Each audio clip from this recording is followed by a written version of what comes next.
বাবেরা নওজওয়ানেরা বুঝে চেয়েছিল ইসলামকে মিটিয়ে দেওয়ার জন্য আমার রাসূলুল্লাহকে শহীদ করে দেওয়ার প্ল্যান করেছিল। কাকে অফারটা দিয়েছিল? হযরতে ফারুক আজমকে। তখন হযরতও ছিল না, ফারুক আজমও ছিল না, শুধু নাম ছিল খাত্তাবের বেটা ওমর। হযরতে ওমর দাঁড়িয়ে গেলেন, তরোয়াল বার করে ফেললে, এ আবু জেহেল রে, আমি যাচ্ছি, কাল সূর্য উঠবে, মুহাম্মদ আর উঠবে না। 39 জন ইমানের কলেমা পড়েছিল তখন শুধুমাত্র। হযরত ওমর বলতে লেগেছে, 40 জন আর হতে দেব না, 39 জনই থাকবে। ওমর ফারুক রওনা দিয়ে দিয়েছে। অনেক বড় কথা, ফেরেশতাদের মধ্যে আলোচনা হতে লেগেছে।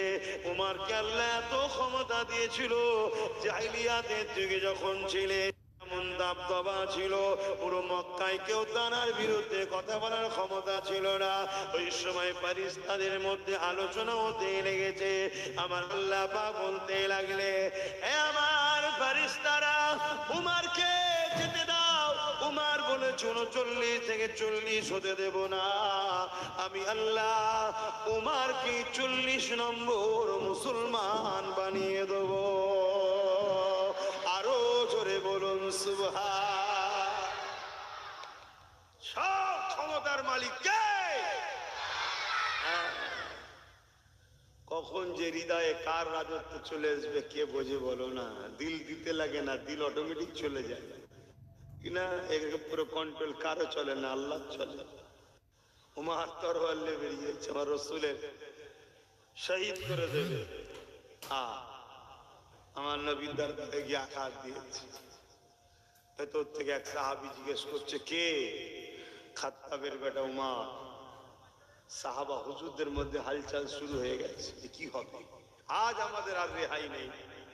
ওই মজলিসে আর একজন বসেছিলেন, নবী পাক সাল্লাল্লাহু আলাইহি ওয়াসাল্লামের চাচা হযরতে হামজা রাদিয়াল্লাহু তাআলা, তখন ইসলাম কবুল করে নিয়েছে। তিনি উঠে দাঁড়িয়ে এসে বললেন, হুজুর, আজ যদি উমর পাকামো করে, আমি হামজাও কিন্তু কোন কমতি নয়, ছাড়বো না। জোরে বলুন সুবহানাল্লাহ। আমার নবীর চাচাও ছিলেন বিশাল পালোয়ান, অত বুঝা, বিশাল বিশাল চেহারা। আল্লাহ নবী বলেন, উমরকে আসতে দাও। দরজা খুলে দেওয়া হলো। হযরত ওমর ফারুক আসছেন। কেন, আমাদের তো নাম নিলে সম্মানে নিতে হবে না। আসছে হযরতে হামজা রাদিয়াল্লাহু তাআলা আনহু, উমর ফারুক আর রাসূলের বিচখানে দাঁড়িয়ে গিয়ে উমরের বুকে হাত দিয়ে রুকে দিয়েছে। হে উমর, কি খবর এখানে? তুমি এখানে কি করতে এসছো? শোনো, যদি পাকামো করেছো আমি কিন্তু ছাড়বো না তোমায়। হাতে উলঙ্গ তরোয়াল। আল্লাহ নবী বললেন, চাচা, উমরের রাস্তা আটকাবেন না, ছেড়ে দেন। কেন, হুজুর তো জানে কানেকশন তো আল্লাহর সঙ্গে হচ্ছে, ওর রাস্তা আটকাবেন না, ছেড়ে দেন। আমার রাসূলুল্লাহর একেবারে কাছে এলেন। আল্লাহ নবী উমরের পিরহান জামা যেটাই ছিল পড়ে, তার একটা খোঁট ধরে টান দিলেন হালকা। ওমর ফারুক বসে গেলেন। আল্লাহ নবী শুধু একটাই কথা বলেছে, উমর, কোনো কি সময় হয়নি তোমার রবের দিকে আসা? ব্যাস, চোখ দিয়ে ঝরঝর করে পানি বেরিয়ে যাচ্ছে। সাহাবা হুজুর অবাক হয়ে গেছে। হুজুর, এই তরোয়াল নিয়ে এসেছিলাম দুনিয়া পাওয়ার জন্য, আপনাকে শহীদ করতে। আজও মুসলিম ঘরের ছেলে দুনিয়া পাওয়ার জন্য ইসলামকে শহীদ করছে, দুনিয়া পাওয়ার জন্য ইসলাম বিদ্বেষীদের সঙ্গে দল করছে, দুনিয়া পাওয়ার জন্য ইসলামের দুশমনদের ঘরে ক্ষমতা দিচ্ছে। আজকে তারা কখন কোন ডালে যে বসে কোনো ঠিক নেই। গতদিন সে এক জায়গায়, আজকে আর এক জায়গায়, কালকে আর এক জায়গায়। গতদিন মুসলিম দরদি, আজকে সে কমনাল। কোন ঠিক নেই। আমার কম ছুটে বেড়াচ্ছে। এ কম অনেক কষ্টের বিনিময়ে কিন্তু ইসলাম আল্লাহ ছাড় দিয়েছে, ছেড়ে দেয়নি। জবাব কিন্তু আল্লাহ নেবে। হযরত উমর ফারুকের চোখ দিয়ে পানি বেরিয়ে যায়। ইয়া রাসূলুল্লাহ, হাবিবাল্লাহ, আমি উমরকে ক্ষমা করে দিই। আমি উমর এসেছিলাম সামান্য দুনিয়ার অর্থের জন্য আপনাকে শহীদ করে দিতে। ইয়া রাসূলুল্লাহ, হাবিবাল্লাহ, আজ আমি বুঝতে পেরেছি আপনি হলেন হক, আপনি নায়ের পক্ষে রয়েছে, আল্লাহ আপনাকে পাঠিয়েছে। ইয়া রাসূলুল্লাহ হাবিবাল্লাহ, আমি উমারকে আপনার গোলাম হিসাবে, খাদিম হিসাবে কবুল করে নেন। এই যুবকেরা, আল্লাহ নবী হাত বাড়িয়ে দিল, আল্লাহ নবী হাতটা ধরে নিয়ে ইমানে কলেমা পড়িয়ে দিলেন। হযরত ওমর ফারুক দাঁড়িয়ে গেলেন। ইয়া রাসূলুল্লাহ হাবিবাল্লাহ, হুজুর আপনি আমাকে ইজাজত দেন, আমি কাবা শরীফের সামনে গিয়ে প্রকাশ্য কলেমার প্রচার করব, প্রকাশ্য তাওহীদ রিসালাতের আওয়াজ তুলব। কেননা ইতিপূর্বে কলেমার প্রচার প্রকাশ্য করতে পারেনি। আল্লাহ নবী বললেন, ওমর এখনো সময় হয়নি, অপেক্ষা করো। আবার তোমার ফারুক দ্বিতীয়বার বললে, ইয়া রাসূলুল্লাহ হাবিবাল্লাহ, বিয়াদবি মাফ করবেন, আমি ওমরকে ইজাজত দেন, আমি দেখতে চাই মক্কা জমিনে কি আছে, আমি কলেমা প্রচার করব, আমাকে রুখতে পারে। এইভাবে ওমর ফারুক দ্বিতীয়বার ইজাজত চাইলে আল্লাহ নবী একটাই কথা বললেন, ওমর এখনো সময় হয়নি। তৃতীয়বারে ওমর বললেন, ইয়া রাসূলুল্লাহ হাবিবাল্লাহ, বিয়াদবি নেবেন না, আমি যখন অন্ধকারে ছিলাম, জিহালাতের দিকে ছিলাম, জানদের দিকে ছিলাম, আমি ওমর মাথা হ্যাট করে চলতাম না, সিনা গুলিয়ে চলতাম, কাউকে ভয় করতাম না। এখন যখন আল্লাহ ও নবীর পক্ষে এসে গেছি, আল্লাহ ও নবী যখন আমার সাথে আছে, ওমর দুনিয়ার আর কাউকে ভয় করে না। আরো জোরে বলুন সুবহান। আজ যেমন আমেরিকা পৃথিবীর দাদা, সেদিন রোম ছিল পৃথিবীর দাদা। ওমর ফারুকের নাম শুনে রোমের সম্রাটরা কাঁপতো ভয়, শুধু বলতো ওমরকে কি যেতে হবে রোমে, না জুলুম বন্ধ হবে, থরথর করে কাঁপতো। এ পাওয়ারটা কিসের? ওমরের কি মাসুলের জন্য নাকি? হ্যাঁ বলেন বলেন। এই নওজওয়ানেরা, হযরত ওমর ফারুক নিজে বলেছেন, এ দুনিয়ার মানুষেরা, এ আমার সাহাবা ভাইরা, আধ্যাত্মিক পৃথিবীর শাহিনশার নাম হলো ওমর, কিন্তু ওমর আধ্যাত্মিক পৃথিবী চালাচ্ছে। ওমরের রাজত্ব আমলে বাঘ ছাগল এক ঘাটে পানি খেচ্ছে, কেউ কারোর ওপরে জুলুম করে না, কেউ বেইনসাফি করে না। ওমরের রাজত্বে কোনো দুর্নীতি হয় না, ওমরের রাজত্বে কোনো নেশা ছিল না, ওমরের রাজত্বে কোনো রেপ ছিল না, ওমরের রাজত্ব কোনো ইফতিজিং ছিল না, ওমরের রাজত্ব কোনো মিথ্যা ছিল না, ওমরের রাজত্বে কোনো এমন মায়ের বেটার ক্ষমতা ছিল না বেইনসাফি করবে, মালে কম দেবে, গোপনে দুধের সঙ্গে পানি পর্যন্ত মিলাবে, এই ক্ষমতা উমারের রাজত্বে কারো ছিল না। সেই উমার ফারুক বলতে লেগেছে, এ দুনিয়ার মানুষেরা, এটা উমারের কোনো কৃতিত্ব নয়। কেন উমার হলাম খাত্তাবের বেটা। আমার বাপ যখন আমাকে দুটো বকরি দিত মাঠে চড়াবার জন্যে, উমার দুটো বকরিকে ঠিকভাবে চড়াতে পারত না। কখন এটাকে ধরতে যাই তো ওটা পালায়, ওটাকে ধরতে যাই ওটা পালায়। এই জন্য রোজ বাপের কাছে বকা খেতাম, রোজ বাপের কাছে মার খেতাম। কিন্তু আজকে পৃথিবীর অর্ধেক পৃথিবী উমার চালায়, বাকি অর্ধেক পৃথিবী উমারের নামে শুনে কাঁপে। এটা উমারের বাপের বা উমারের কোনো কৃতিত্ব নয়, এই কৃতিত্ব হলো আমিনার লালের গোলামি করা। আরো জোরে বলুন সুবহান আল্লাহ। তোমরাও যদি শানওয়ালা হতে চাও, ইজ্জতওয়ালা হতে চাও, মাকামওয়ালা হতে চাও, রসুলের গোলাম হও, রসুলের গোলাম হও, রসুলের গোলাম হও। একটাই নেতা আমাদের, হুজুর পাক সাল্লাল্লাহু আলাইহি ওয়াসাল্লাম। বাকি আলেম উলামা, পীর পীরজাদা, মুফতি মাওলানা, যারা হুজুরের সঙ্গে তোমায় জুড়বে তুমি তাকে সম্মান করো। কেন? সে ওরাসাতুল আম্বিয়া, নবীর ওয়ারিস। কথা বুঝে আসছে? আর যে হুজুরের সঙ্গে জুড়বে না, সে যেই হোক, তার সাথে দল করো না, তার সাথে থেকো না। যদি বাঁচতে চাও কথা লাও, আর না হয় তোমার ঘরে তুমি যাবে, আমার ঘরে আমি যাব। এনেছো বুঝাচ্ছি না, আজ আমাদের ইজ্জত এত নিচুই কেন? আমরা হুজুর ভুলা হই, আমরা হুজুরের সঙ্গে কানেকশন অনেক দূর করে দিয়েছি, এজন্য তার সমস্যা। আর অথচ হুজুরের বাড়ি এক কাজের মানুষ ছিল, সফরে যেতে গিয়ে একদিন রাস্তা হারিয়ে ফেলেছে, জঙ্গলে ঢুকে গেছে, রাস্তা হারাতে হারাতে এত গভীর দিকে চলে গেছে, হিংস্র এক বাঘ আগিয়ে আসছে খাবে বলে। হুজুরের ঘরের খাদেম, যার মধ্যে ঈমান থাকে, সে তো আল্লাহ ছাড়া অন্য কাউকে ভয়ও, জোরে বলুন, করে না। তা সে বলছে, দেখ তুই যদি আমায় খেয়ে নিস তাহলে হুজুরের ঘরের কাজ করবে কি? আমি তো হুজুরের ঘরের নকার চাকর, কাজ করে দিই। তারিখে হাদিস গাওয়া দিচ্ছে, একটা মানুষ যেমন মানুষের হাত ধরে রাস্তা দেখায়, ওই সিংহ, ওই বাঘ, কবালা পশু, হিংস্র বাঘ লেজ দিয়ে ওই সাহাবীর হাতে জড়িয়ে টেনে টেনে, যেমন হাত ধরে টেনে নিজে রাস্তা দেখায়, রাস্তা দেখিয়ে দিয়েছে। জোরে বলুন সুবহান।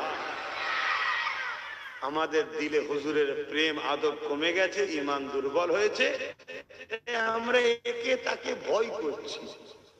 কথা মাথায় ঢুকছে? ভয় একমাত্র করবেন আল্লাহকে, আর আল্লাহকে ভয় করলে পুরস্কার আছে। ওয়ালিমান খাফা মাকাম রাব্বিহি জান্নাতান, আল্লাহ তাদেরকে দুটো দুটো জান্নাত দেবে যারা শুধু আল্লাহকে ভয় করে। জোরে বলুন সুবহানাল্লাহ। আর আমরা আল্লাহর ভয় ছেড়ে দিয়ে দুনিয়ার চোর, বদমাই, খুনি, চরিত্রহীন, মাতাল, গেজাখোর, এদেরকে ভয় করছি, যাদের কোনো হাইসিয়াত নেই, যাদের কোনো সম্মানের যোগ নেই, যাদেরকে কোরআনের ভাষায় উলাইকা বালহুম আদাল, চতুষ্পদ জন্তুর থেকেও নিকৃষ্ট এরা, এদেরকে আমরা ভয় করি। আমাদের ঈমানের দুর্বলের কারণে আজকে এই জিনিসটা হয়েছে। আসুন, ঈমান হুজুরের মহব্বত ও আদবের নাম। জোরে বলুন সুবহানাল্লাহ। যা কাগিয়ে যায়, আমি যে কথা বলছিলাম, হযরত ওমর ফারুক হুজুরের সঙ্গে কানেকশন হওয়ার সাথে সাথে কি পাওয়ার পেল। হুজুর আমার ইজাজত দেন, আমি যাব, এটা কানেকশনের পয়েন্ট, এক্ষুনি যাব, দেখবো কে কি করে। এই যে এটা তো গুজুর গুজুর হচ্ছে কেন? ওরা কোন দলে? তো কোনো খেয়ালই নেই। এই যে আমাদের ভবিষ্যৎ, এরা আমার ইসলামের ভবিষ্যৎ। জালিমরা এমনি ইসলামকে গাল দিচ্ছে।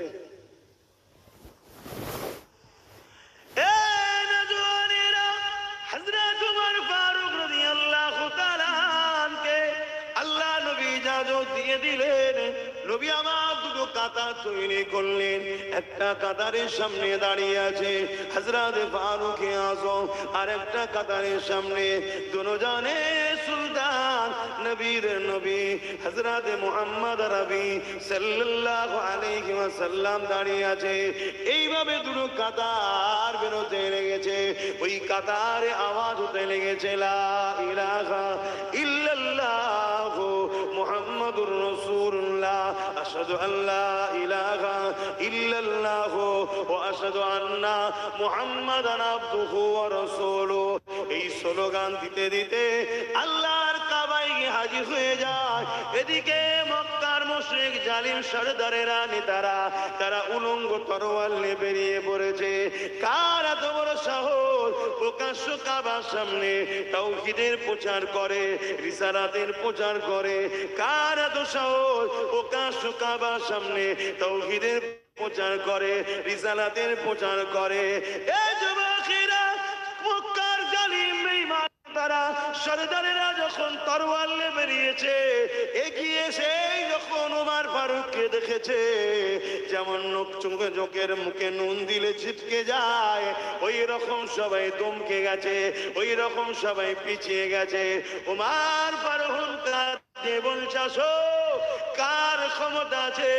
এতদিন আমার নবীকে অনেক জ্বালিয়েছো তোমরা, এবারে কে আছে? আসো।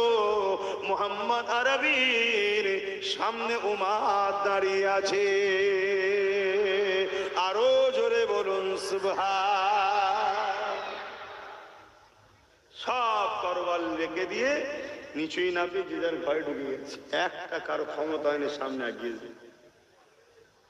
শুনছেন তো ভাই, কিসের পাওয়ার এটা? হুজুর উমর ফারুক নিজে বলেছে এটা আমার নবীর গোলামির পাওয়ার। জোরে বলুন সুবহান। আসো আমরা হুজুরকে ভালোবাসি।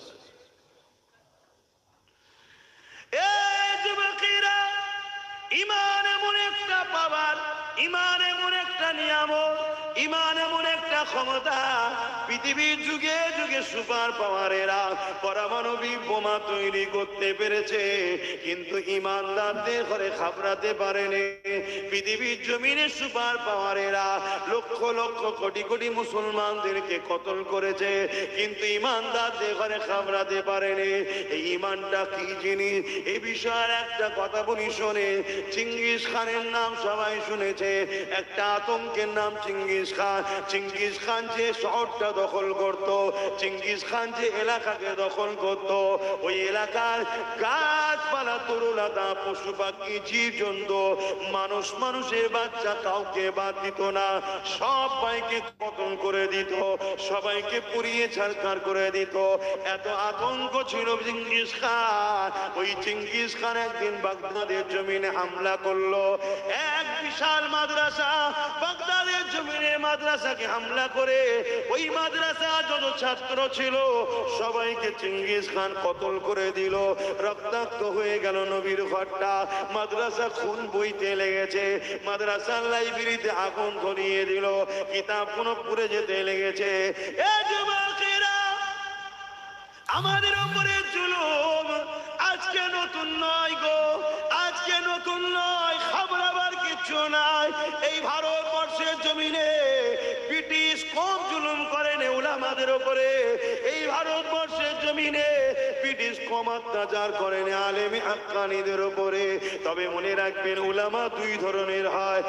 এক ধরনের উলামাকে ব্রিটিশরা মাইনে দিয়ে রেখেছিল, আবার এক ধরনের উলামা দিওকে ব্রিটিশরা আন্দামানের সেলুলারে কালা পানির আযাব শাস্তি খেটিয়ে খেটিয়ে তাদেরকে হত্যা পর্যন্ত করে দিয়েছিল। আজকের দিনও দুই ধরনের উলামা আছে। একদল উলামা রয়েছে আজকে জালিম শাসকদের অর্থে বিক্রি হয়ে যাওয়া, যারা হক কথা বলে না, নাই কথা বলে না, ইনসাফ কথা বলে না, জালিমের জুলুমের বিরুদ্ধে বলে না। এই যুবকেরা, এমন করে চিঙ্গিস খান দেখা যায় লাইব্রেরিতে আগুন ধরিয়ে দিল, তুলাবা ছাত্রগুলোকে কতল করে দিল। 300 উস্তাদ ছিল, এত বড় মাদ্রাসা, 300 উস্তাদ হযরত ছিলেন, তিনাদেরকে 3টে কাতার দিয়ে দাঁড় করিয়ে দিল। ওই 3টে কাতারে দাঁড় করিয়ে জাল্লাদকে হুকুম করে দিল 100 করে 3টে কাতারে। প্রথম কাতারের উলামাদের ঘর থেকে কল্লাগুলোকে আলাদা করার হুকুম দিয়ে দিল। দৃশ্যখানা একটু চোখ বন্ধ করে খেয়াল করে কিভাবে উলামাদেরকে জালিমরা কতল করেছে। আর আল্লাহর দ্বীনের পাগল, নবীর পাগল উলামারা জান দিয়া পছন্দ করেছে, জালিমদের কাছে মাথা নত করেনি।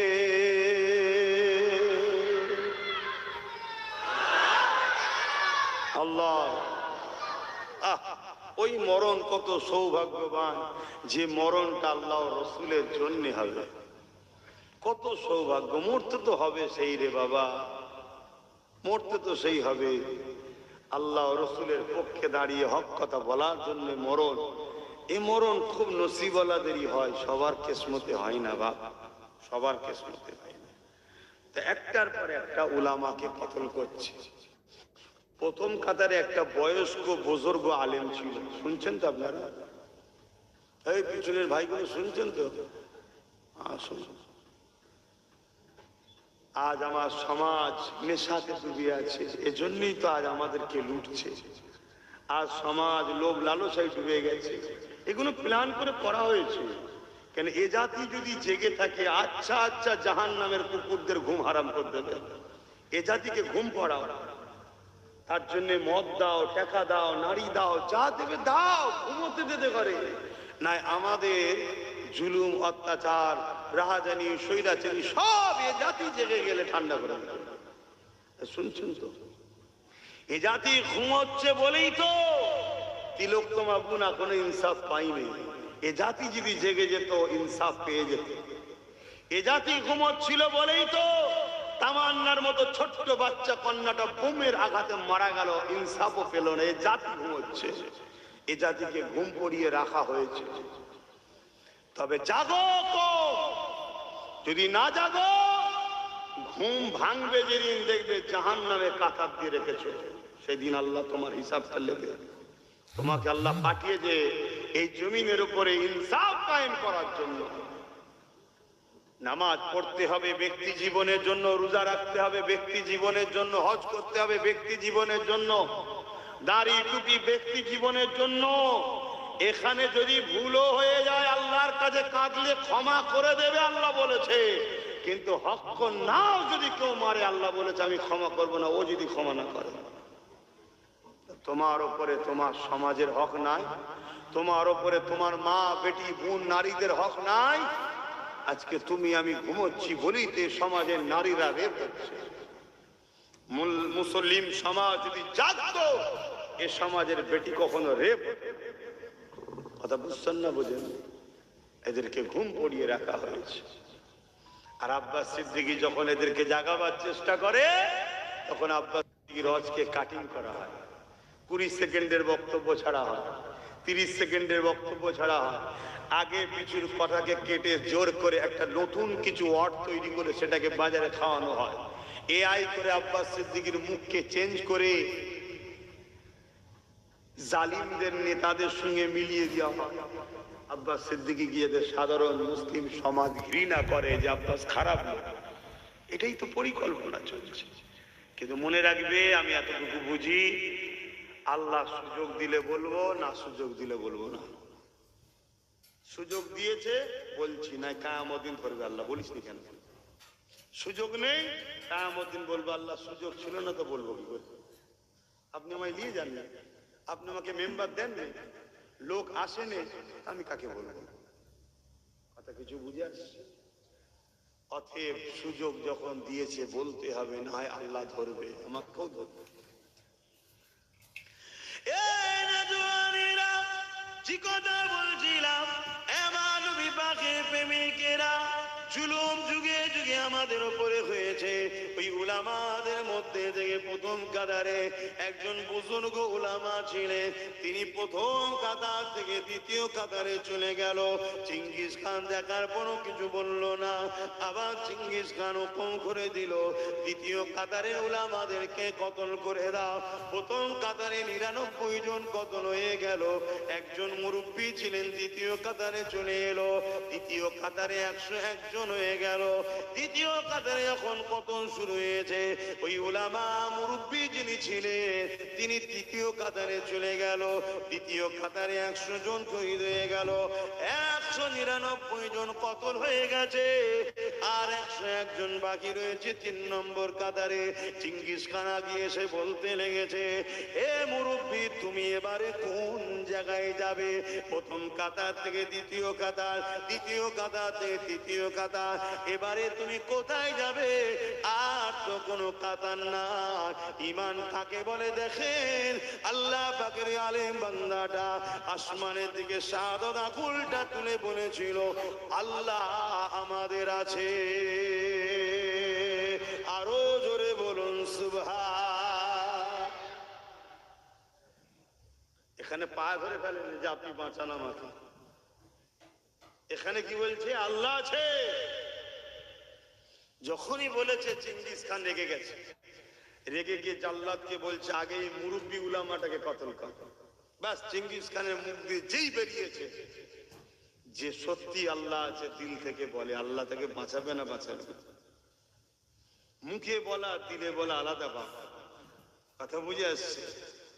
সঙ্গে সঙ্গে ঘোড়ার মধ্যে একটা হালচাল শুরু হলো। যে ঘোড়ায় চিঙ্গিস খান বসেছিল, ও পৃথিবীর আতঙ্কের নাম, পুরো পৃথিবী যার ভয়ে কাঁপতো থরথর করে। ঘোড়া তাকে নিয়ে এমন লাফালাফি শুরু করলো, কোনোভাবে আর সে কন্ট্রোল করতে পারছেন। এবার ঘোড়া ছুটতে শুরু করেছে। জাল্লাদ কতল করা ছেড়ে দিয়ে, সৈন্যরা কতল করা ছেড়ে দিয়ে চিঙ্গিস খানকে বাঁচাবে বলে ছুটছে, তার ঘোড়াকে দাঁড় করাবে বলে। কিন্তু এই ঘোড়া ছুটছে, কখনো ডান দিকে কখনো বাঁদিকে লাফাচ্ছে, এইভাবে ছুটছে। একটা টাইমে চিঙ্গিস খানের একটা পা রাখে যেখানে, সেখান থেকে ফসকে গেল, আর আরেকটা পা ওই যেখানে পা রাখে সেখানে জড়িয়ে গেল। এই অবস্থায় চিঙ্গিস খান জমিনে পড়লো। তার মাথা কখনো পাথরে লাগে, জমিনে লাগে, বিভিন্ন জায়গায় লাগে, গাছে লাগে তার দেহ। এভাবে ছিন্ন বিচ্ছিন্ন হতে হতে হতে পৃথিবীর আতঙ্ককে আল্লাহ মিটিয়ে জাহান্নামে পাঠিয়ে পৃথিবীকে ঠান্ডা করে দিলেন। জোরে বলুন সুবহান। আরো জোরে বলুন আল্লাহু আকবার। সেই আল্লাহ আজও আছে না নাই? ভয় খাচ্ছেন কেন? আল্লাহ ছাড়া কাউকে ভয় করবেন না। নাইকে নাই বলুন, অন্যায়কে অন্যায় বলুন, সত্যকে সত্য বলুন, মিথ্যাকে মিথ্যা বলুন, জালিমকে জালিম বলুন, মজলুমকে মজলুম বলুন। মনে রাখবেন, জালিমের সাথে আল্লাহ নেই, মজলুমের সাথে আল্লাহ আছে। জোরে বলুন সুবহানাল্লাহ। মনে রাখবেন, আমার ব্যাখ্যা ভুল বুঝবেন না। এক রাস্তা ধারে এক অমুসলিমের সঙ্গে এক মুসলিমের ঝগড়া হচ্ছে। অমুসলিম কোনো দোষ করেনি, মুসলিম তার উপর যে জুলুম করে, এই সময়ে তো ওই মুসলিমের পক্ষে আল্লাহ নেই, অমুসলিমের পক্ষেই আল্লাহ আছে। ও ইসলাম কবুল করেনি, কি হয়েছে না হয়েছে ওর কৈফিয়ত আল্লাহ নেবে, কিন্তু সৃষ্টি তো দুজনই আল্লাহ। অতএব তার সৃষ্টির উপরে জুলুম করার ইজাজত আল্লাহ দেয়নি, এর নাম ইসলাম। আর সেই ইসলামকে দাগ লাগাচ্ছে কি? ইসলামে নাকি রেপ করা পাপ না। আমি কি বুঝাচ্ছি শুনছেন তো নাকি? তাহলে কত বড় একটা অপদার্থ কথা। এবারে একটু এই জায়গায় বলে দিই, ইসলাম নারীদেরকে কি সম্মান দিয়েছে। আসো দেখা যাক দুনিয়া জমিন ইসলামের মোকাবেলায় কেউ দাঁড়াতে পারে কি, দেখা যাক। হ্যাঁ, চ্যালেঞ্জ দিচ্ছি, আসো ইসলাম নারীকে যে সম্মান মর্যাদা দিয়েছে, এর মোকাবেলায় কারো যদি কিছু থাকে নিয়ে আসো দেখি। আমরাও জানতে চাই, আমরাও দেখতে চাই। না জেনে ইসলামের বিরুদ্ধে মিথ্যাচার যারা করছে, এদেরকে হয় পাগলা গারদে রাখা হোক, না হয় জেলের মধ্যে রাখো। কেন এই খেপা কুকুরগুলোর জন্য সমাজের শান্তি বিঘ্ন হচ্ছে। এ যুবকেরা, তরুণেরা, আল্লাহ নবী জানিয়ে দিলেন, কারো ঘরে যদি একটা দুটো তিনটে পরপর তিনটে কন্যা সন্তান হয়, ওই তিন কন্যার আব্বা বাবা যদি মনটা খারাপ না করে, আল্লাহ দিয়া নিয়ামত মনে করে, ওই তিন কন্যাকে লালন পালন করে, তাকে বড় করে শিক্ষা দিয়ে লালন পালন করে বড় করে তার যদি বিবাহটা দিয়ে দিতে পারে, আল্লাহ নবী দুটো আগুনকে পাশাপাশি দেখিয়েছে। কিভাবে দুটো আগুন পাশাপাশি রয়েছে, ওই তিন কন্যার বাবা আব্বা আর আল্লাহ নবী জানিয়ে দিলেন, আমি রাসূলুল্লাহ পাশাপাশি জান্নাতে থাকিব। আল্লাহ পাকের শ্রেষ্ঠ জায়গা হলো জান্নাত। ওই জান্নাত কি আল্লাহ নারীর পায়ের তলায় করেছে। আল জান্নাতু তাহতা আকদামুল উম্মাহাত। প্রতিটা ছেলেদের জান্নাত হলো তার মায়ের পায়ের তলায়। মা হলো নারীর জাত। এক সাহাবী এসে রাসূলকে জিজ্ঞাসা করে, ইয়া রাসূলুল্লাহ, হাবিবাল্লাহ, আমার উপরে সবথেকে বেশি কার হক? আল্লাহ নবী বললেন, তোমার মায়ের, তারপরে কার তোমার মায়ের, তারপরে কার তোমার মায়ের, তারপরে কার তোমার বাপের। মা হলো নারীর জাত। নারীকে আল্লাহ তিন ভাগ রাসূল মর্যাদা দিয়েছে। প্রথম হলো মা, তারপরে হলো মা, তারপরে হলো মা, তারপরে হলো বাপ। বাপ হলো পুরুষের জাত। নারীর মাকাম আল্লাহ তো দিয়েছে, নারীর মাকাম ইসলাম তো দিয়েছে।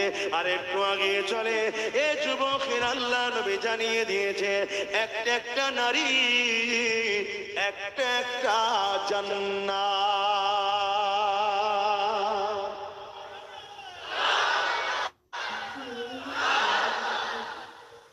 আমার ধর্মের উপরে কত মিথ্যাচার হচ্ছে দেখছেন। হ্যাঁ, আমাদের হুঁশ নাই। আমাদের এসব নিয়ে মাথায় চাল ভাঙে না। আমাদের শুধু মাথায় চাল ভাঙে কি, আমার নেতা, আমার লিডার, আমার নেত্রী, আমার লিডার, তাকে কি করে জিতাবো, আর সে কিছু ভাড়া দেবে আমি খাবো, এই নিয়ে আমরা পেরেছি। আমাদের এসব কোনো খেয়ালই নেই।